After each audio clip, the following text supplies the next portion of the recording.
Hi there, Malcolm here with my 201st BookTube video, and today I'll be bringing you my September wrap-up. Yes, doing a massive catch-up of the filming. Where do people with a job have time to do these things? Anyway, enough of me griping. The numbers. So I managed 12 books in the month of September, totaling 1,827 pages and 29.27 hours on Audible. I, again, haven't bothered to calculate what it was compared to last year, but I still believe I am up on the same time last year. So yay! So 12 books to get through. Let's get cracking. So first up was Zorglub, La Fille du Zed, or Daughter of Zed.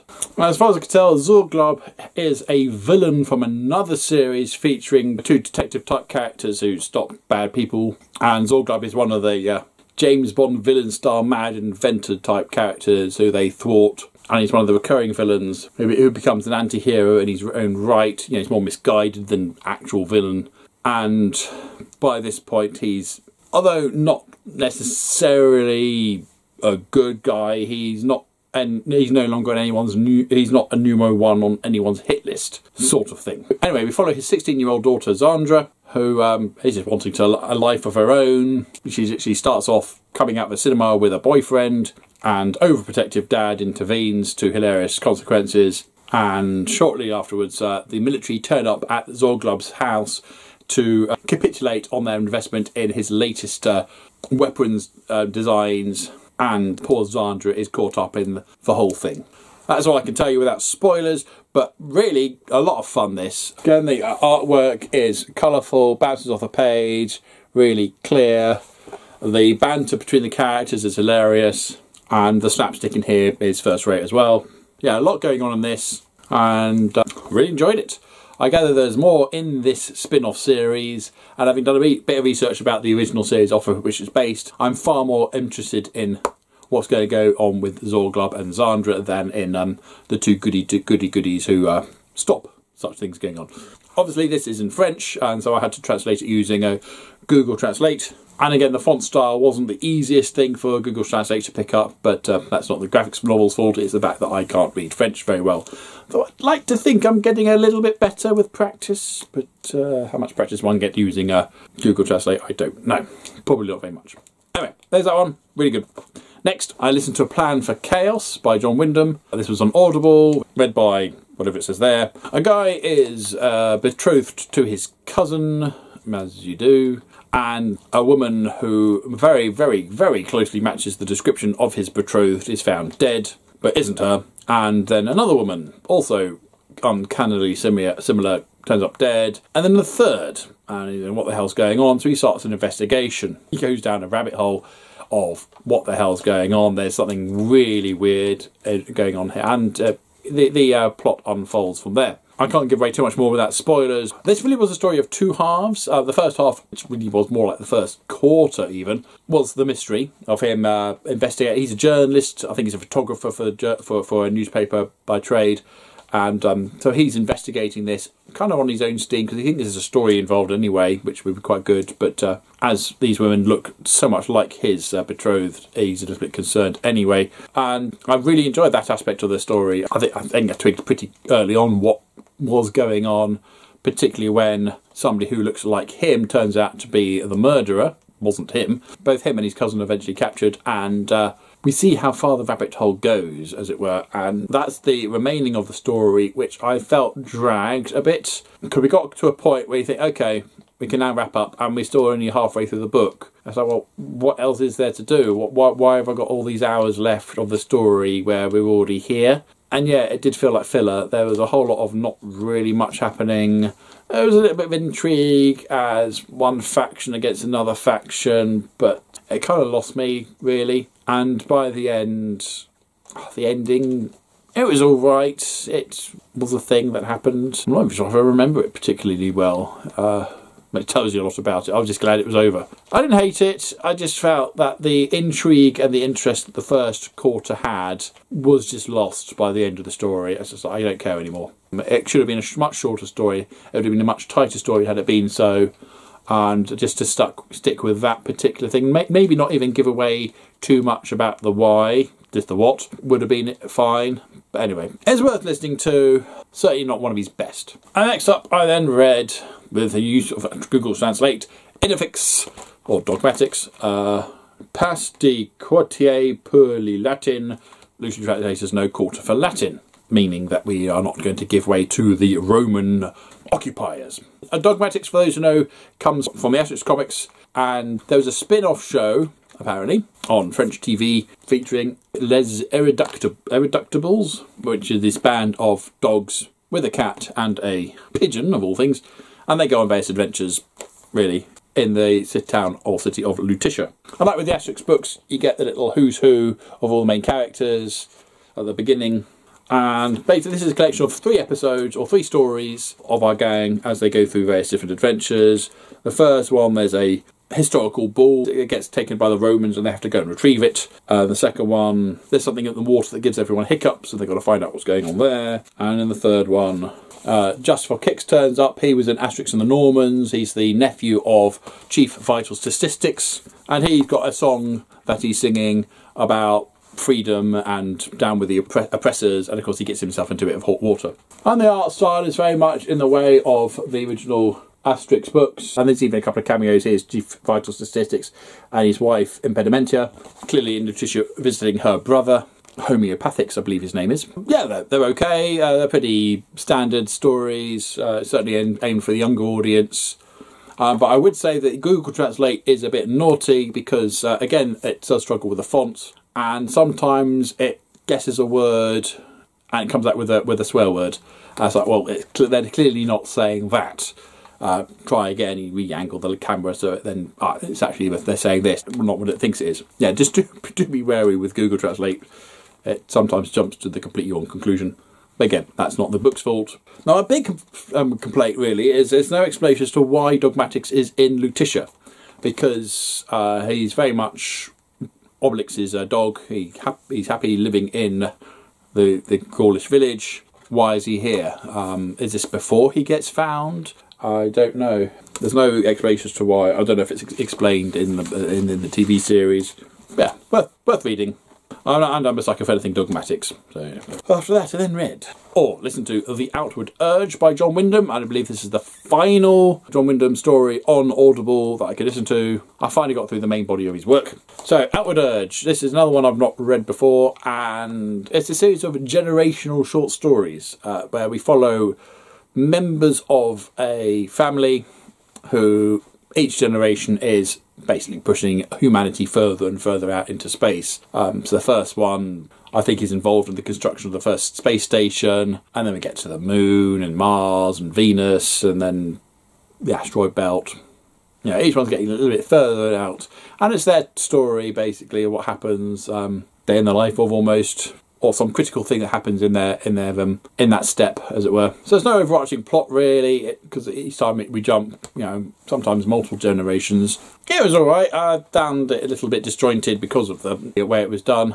Some interesting ideas in here, but didn't really have much staying power. It wasn't too long though, so worth listening to. Glad I did. Not much more to say about it really. And after that, I then read 2 Book of the Months, which is unusual for me. What If Loki Was Worthy by Madeleine Roux, and What If Wanda Maximoff and Peter Parker Were Siblings by Shauna Maguire. My book of the month, What If Loki Was Worthy by Madeleine Roux. I have done a separate video for this one, so I'll leave a link in the description box below, so please do go check that out and find out what I thought of this one. And after that, I then read, or rather listened to, A Princess of Mars by Edgar Rice Burroughs. This is book 1 of the Barsoom series, or John Carter of Mars series.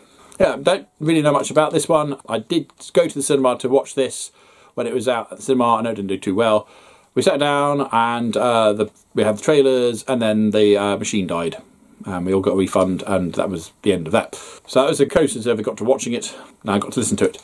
And effectively, John Carter is a man in, I think, the American Civil War.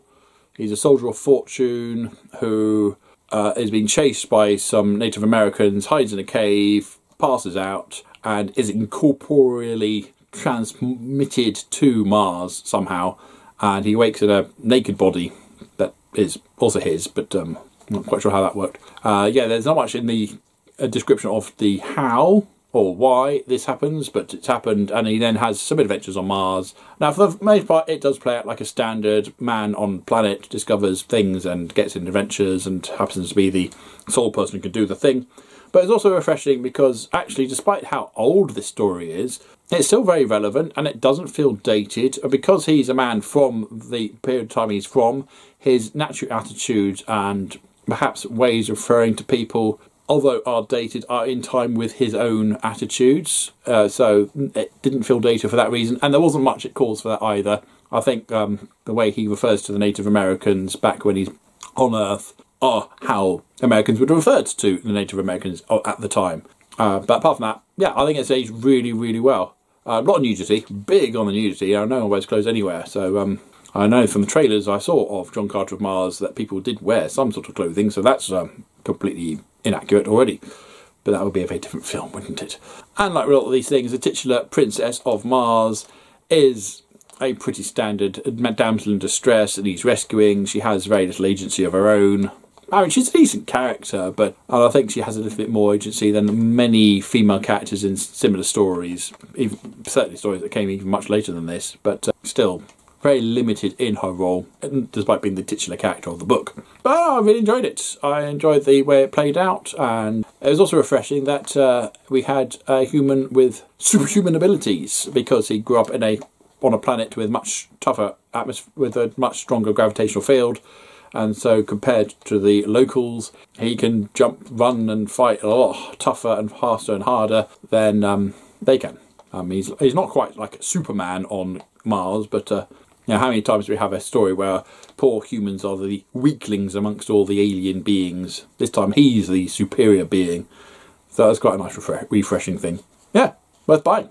And after that I then read my book of the month, What If Wanda Maximoff and Peter Parker Were Siblings by Seanan McGuire. Yes, I've done 2 book of the months this month because they're both what ifs and I'm a sucker for what ifs. And again, this features in the same video that the Loki one is. Link below, go check it out, please. If you want, I'm not going to make you, but it's worth it, I promise. So, with that one, and after that, I then read Aldebaran Le Blonde, or The Blonde. This is book 2 of the original Aldebaran series. A couple of months ago I got the 3 stories from the Return to Aldebaran series, which are the first of the ones I've ever read, but like the last of the entire series. And so I thought I'd try and get earlier. Now in France I was going to buy every single Aldebaran book in French that I could find. This is it. I only found 1. And weren't cheap either. Basically, Aldebaran is colonised, and it's the story of the colonists and the weird creatures they encounter and the politics and all the rest of it. And then they go to Beetlejuice and Terry's, the survivors of a ship that goes in the wrong place, and then, like I said, return as they go back in. So in Aldebaran, book 1, something desperately horrible happens at a village. There's a village far out in the sticks. They're really much cut off from the rest of the settlements of Aldebaran, and one day they're effectively wiped off the map. Yeah, some disaster happens. We're leaving only 2 survivors, 20-something Mark and mid-to-teenage Kim, who through some adventures that I'm not aware of, because it's a book 1 which I haven't read, find themselves working on a boat. And that's where we find them in this adventure, as they're trying to get to the capital city to tell everyone that something horrible happened and they think life might be better in the city. But as they travel through Aldebaran, they find that the politics are much more complicated than they were led to believe, and they really have been out of it, and there does seem to be a controlling faction at the moment who are not particularly kind to those who don't adhere to their strict regimen, which they have no idea about because they don't know. On their travels, they encounter a woman who is in the custody of these men, who was in a photograph that they saw of a man that they knew, who might be able to give them a little bit of insight about what happened to their village, or she's connected somehow to something. And anyway, Mark ends up going on the run with her for reasons, and it's their survival and adventures as well. So a lot going on in here. Like I said, I have missed a lot by not reading book 1, but that's pretty much the gist of what I got from the contents of this one, as I do call back to what happened in the first book, referring to various people and places and things. Yeah, really good. Really enjoyed it. So I would like to read the rest of it, but this is all I could get my hands on at the moment. Nicely drawn, full of weird and wacky alien creatures that they encounter. And the font, it's a slightly kinder font on Paul Google Translate as well. Wasn't perfect, but I did find this one a lot easier to read. And after that, I then read, or rather finished reading, Service Model by Adrian Tchaikovsky to my wife. Previously we read Alien Clay, absolutely loved it, and so we thought we'd try Service Model, another standalone story by Adrian Tchaikovsky. And a very, very different tale to Alien Clay. In this one, we follow Charles, who is a butler bot, effectively, for a wealthy recluse who, on one fateful morning, just happened to murder his master. And so he has to go out into the world to diagnostics, to go and get himself checked out, to find that the world has pretty much crumbled. Society is no longer in existence. Humans are damn near an extinct species now, and all the robots are going through their pre-programming ad infinitum until they break down and go haywire. And nothing works. Everything's broken. And he goes from one mishap to the next. And on the way, he picks up a friend called the Wonk, who it's very clear and obvious to us humans reading it that the Wonk is actually a human disguised as a robot. But Charles is very, very slow on the uptake. And so that's quite funny. Very, very humorous book. Very, very funny. Some actual laugh out loud moments in this, of the ridiculousness of it all, as this poor machine just tries to find somewhere to belong and serve tea to, effectively. But also a nice sort of wake-up call about AI and our ever-increasing reliance upon it, and what will happen to society when we get to that event horizon where we stop being our own agencies and we rely solely upon artificial aid for everything. Very clever book, very funny book, very enjoyable adventure. Highly recommend it. Booktastic. And after that, somebody read, Marvel Select, Spider-Man The Lost Hunt. In this one, very much worth reading the intro because it does set up the thing. Now, I normally like Marvel Selects because they are good introductions to the characters, because I haven't read a huge amount of Marvel stuff before the Marvel Select stuff, so I don't know who these characters are apart from what the MCU has shown me. And for the most part, these are very good entry-level books. However, some of them lately have had a lot of little introductions giving you a setup to the scene, and this one there's an awful lot of history regarding Kraven the Hunter and Peter Parker and where we are now. So effectively, Peter is a normal human being. He has lost his powers. Kraven the Hunter is dead, and he's now with MJ, who is heavily pregnant, and he's trying to acclimatise to being a normal person living a normal life, and can't really manage it. And then a new villain crops up, targeting Peter and causing him no end of grief. It was alright. Artwork was really nice. I did like the artwork, but it was a bit woolly, I think, in places. It was probably even overly long. I felt it did overstay its welcome. There was an inevitable confrontation, which did actually happen eventually, but we could have had this much, much earlier without all this guff in between, but never mind. It was okay. Worth reading, but I just felt lacked something. And after that, I then read Chew, Volume 1, Taster's Choice. I got this from the library. And this follows Tony Chew, who is cybopathic. Basically, what he eats, he then gets a psychic impression of. So if he eats a plant, he can tell you what pesticides they used, what the soil was like where it grew, the air quality, who picked it, and all of that. And if he eats meat, he can tell you everything about it, how it was treated when it was live and how it was slaughtered, sort of thing. So he mostly only eats beets because for some reason beets don't give him any psychic response whatsoever. And of course, as a detective, it's very handy for finding out who killed a person. He has to have a little nibble on the body, which is a little bit distasteful, but if it helps him find out who killed them, then it's well worth it. This volume contains a series of adventures as he goes through various cases, and very quickly gets dragged into a food agency because of his talents, where his new partner also has the same ability, by some weird coincidence. Nothing like what he's got, but they still have the ability. And quite a lot of the villains that he come across also have some various weird food-related abilities. There's a woman who, when she writes an article in the newspaper reviewing the food that she ate, the reader will get a very distinct feel of the flavour, which is fine until she starts writing about garbage. And we also live in a world that has had a massive bird flu epidemic causing huge amounts of death, and chickens are now off the menu. In fact, chickens are banned. They're an illegal controlled substance. And many of the investigations that they end up going through are people who claim to be serving chicken or have chicken somewhere in their back room somewhere. And so there's lots of chicken investigations going on. And there's also a conspiracy about the fact that this is a cover-up for something else and there's actually nothing wrong with chicken. There's an awful lot going on in these stories. And they are very, very funny, very, very clever, and extremely gruesome. I wouldn't say this is for the faint-hearted or the weak of stomach, because some of the things he ends up having to nosh on are quite distasteful. I highly recommend this series, though. Worth buying. Shame I had to give it back to the library, really. And then finally, I read Prince of the Blood by Remedy Feist. This is first in a duology, Krondor's Sons, from the Rift War series. It's a fantasy series set in the world of Midgardmere, which also happens to have a portal to a second world. However, that's not really relevant to this one. In this story, two princes are sent from the kingdom of Krondor to neighbouring Kesh to celebrate the Empress's birthday. And on the way, they are attacked by bandits, and one of them is presumed killed. However, he's not killed, he's been taken to be a slave, where he escapes and tries to bring word to his brother about the plot against their lives that's coming from inside Kesh itself. So a lot of political intrigue, there's a lot of standard fantasy, swashbuckling and adventure. Yeah, a pretty good story. Kept me intrigued throughout. I enjoyed how it all played out. Again, big on the nudity.